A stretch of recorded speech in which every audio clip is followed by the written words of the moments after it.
We wanted a place that was snowy bushland and something that could potentially be a conservation area that eventually we might be able to somehow or other get to become part of the national estate. And so I would drop down here every time I came to Canberra, and we'd come and we'd look at properties, and we took about 5 years to find this one. This one had never been grazed. There'd been some adjustment occasionally, but basically it had been just left. And so it was probably more like its original state than most of the farmland around here. And it was also a manageable size. It's about 200 acres, so it's not impossible to do something with that. And not very many weeds either. So it was a pretty healthy piece of property. Well, here at Tom and Barb's place, they've got both of the critically endangered ecological communities that we were targeting for the tender.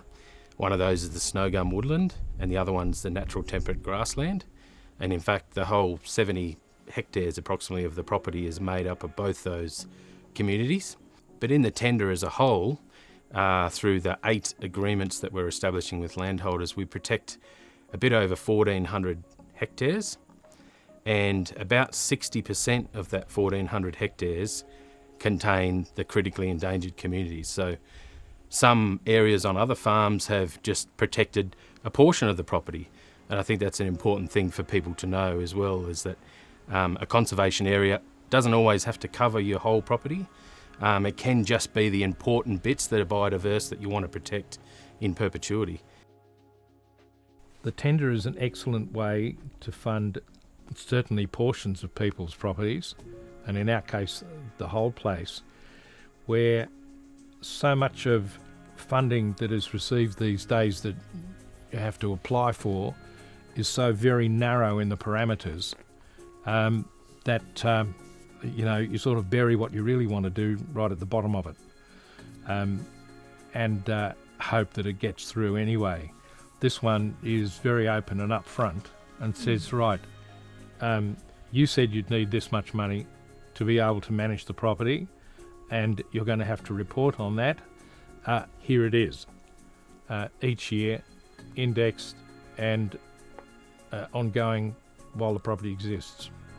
What more could you possibly want if you're somebody that's been doing the other kind of funding for such a long time?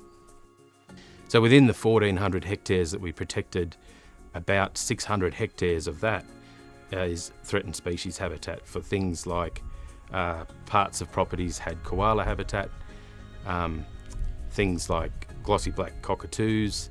On this property here where we are, it's frequented by dusky wood swallows, gangs and flame robins, which are all threatened species. So that's been a really good outcome. I think the tender has actually achieved what we set out to do and protect a large portion of the tender total area has been the critically endangered communities that we're after. The whole point of the agreement is to conserve this place in perpetuity and also to have the funding for management in perpetuity. So, while I can't speak for my children, whether they continue here or whether we sell this as we get older, but the conservation will continue, and that's the succession plan, I guess, that we can be assured that it's going to be protected and funded.